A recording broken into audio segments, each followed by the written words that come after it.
And I'm sure nobody wants to be targeted, and nobody wants to kind of be even a spectator or be even a part to such environments or places or relationships where there's consistent fighting happening and there are personal attacks and stuff. And this is actually joyless. This is not helping in any positive manner. So the ideal approach is to kind of staying away and clear from people's drama.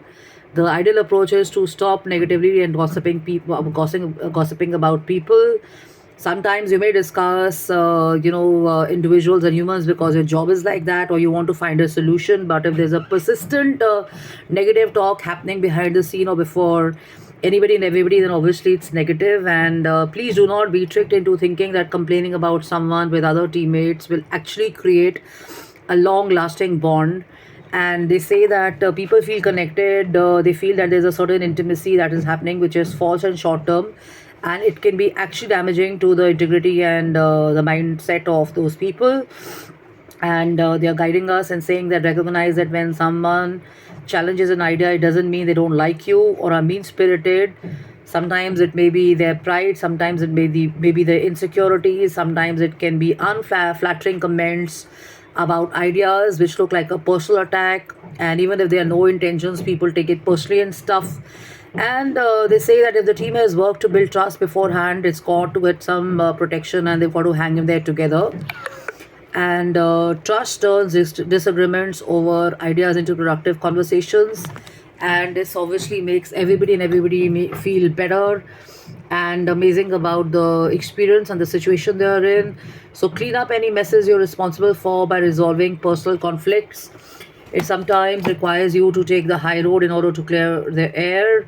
It can be hard to approach someone and say, hey, I messed up and I know, it was my fault and stuff. But then if you really want a relationship, or if you want some great partnership or collaborations to work, then you have to step down from the pedestal. You have to support each other and say, apologize, and you have to literally say that I've been acting really unbelievable and stuff, and I'm sorry. And the moment you say this, maybe the other person will reciprocate your gesture and will kind of understand your goodwill. And probably the egocentric orientation or the strong self-centered or individualistic focus that people many times have, which does not blend with your goodwill gesture, can actually find a solution. So give it a shot. You could try a number of times and stuff, but actually when it's a null void situation, when you decided in your head that it is not okay with you, it's not happening with you, certain things are not acceptable with you, then it's great to kind of a certain put your feet down or your foot down and say, no, I am not taking it anymore, and to conveniently walk away and just do away with it. I mean, we all human beings, we all have emotions, we all feel. And actually big teams, in certain environments, do create big messes and ruckuses and stuff. And we are seeing this now. There's so many corporate giants, and there's so many environments or media houses, and there's so many political debates which are appearing before us, and everybody is in a messy situation many a time. So this is what they're talking about, that if you have any conflicts happening and if you have any inter-country or cross-cultural stuff happening, then it's always ideal to kind of talk behind the scene and kind of resolve it and kind of have a goodwill running, because the chances are that people who understand it and people who are evolved and matured and who are forgiving in nature will actually kind of accept it. But if you make it a consistent habit to go about doing the same stuff to anybody and everybody repetitively, then obviously your reputation and obviously your character and obviously your maid and everything is going to be the same. And then this thing about, you heard this term on many vernacular channels.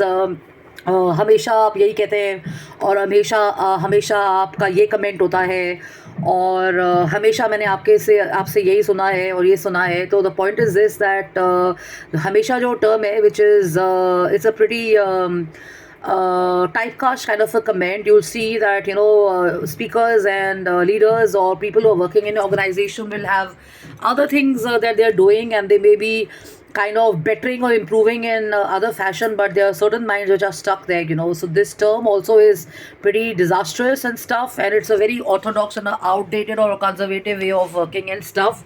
if there is a series of debates and behaviors which you've seen over the years happening, then obviously it could be probably that the organization or the culture is like that. But if it has not been happening and you're focused on that, that maybe the person is changed, maybe the person is improved, but the focus of certain people or even in organizations or even in personal relationships is on that, so these are the ways to kind of clear up personal conflicts. And when you're in a positive environment, when you're in a better environment, when you're in a retail oriented environment, when you're meeting quality people, when you're with intellectual people, when you're meeting global leaders and stuff, none of them talk like that and none of them get stuck.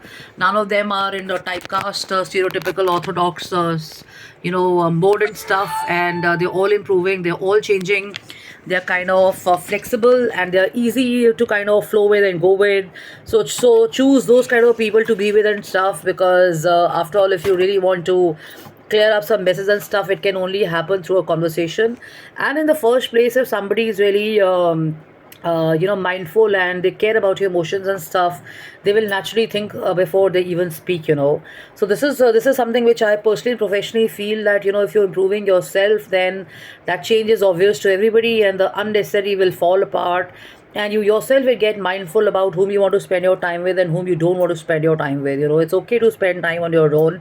There's so many days when you don't have company, you may not even have friends around you, or you may not even have relatives around you or your family around you and stuff. So you don't go about like a desperate or a small crybaby seeking attention and getting clingy and stuff. You focus on yourself and you kind of get engaged in meaningful or useful stuff, which is actually helping you improve and stuff. So take care of yourself. This is a great read, and this is from an interior designer who thinks very much like me. It is the magic of tidying up and stuff. So rather than being subjected to the way you've been brought up and the way you've been hanging around in certain environments and stuff, it's always a great idea to let your guard down and be a part of newer environments and new cultures and new people. So it's always great to get security from the same kind of people and environments. But when you step out of your comfort zone and when you get out of it, and like I said yesterday, you have the courage to be in an adventure mode and you explore newer pastures and stuff, that's when the magic of life happens.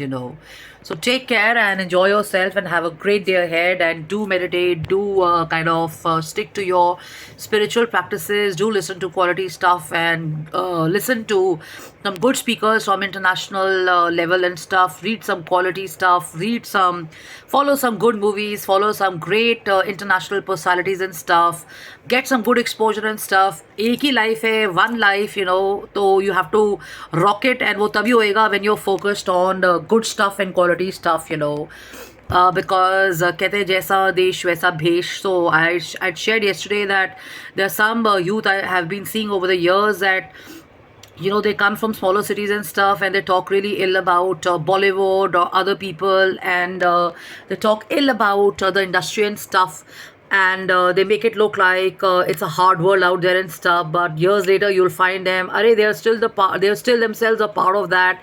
And what they were kind of talking about negatively when they were friends with you or something, or they were in your gym, or they were in your neighborhood, or they were trying to bond with you, they become actually some actors or actresses in that work.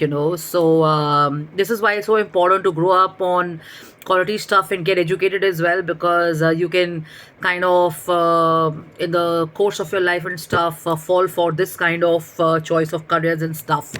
And parents का क्या कहना, boss, we are no one to judge, we don't know anybody's situation and stuff, but the point is it's easy to get a job if you're educated, if you're well informed, and you have some respect for yourself. You will obviously say no to such kind of careers. But what the hell, sometimes fame and sometimes easy money, or maybe wanting to get noticed, is possible and happens only through these choice of programs and stuff. And probably in an industry like Bombay it works that way. But if such people are in my circle of friends, I would be like, stay away, and I don't even want to know them.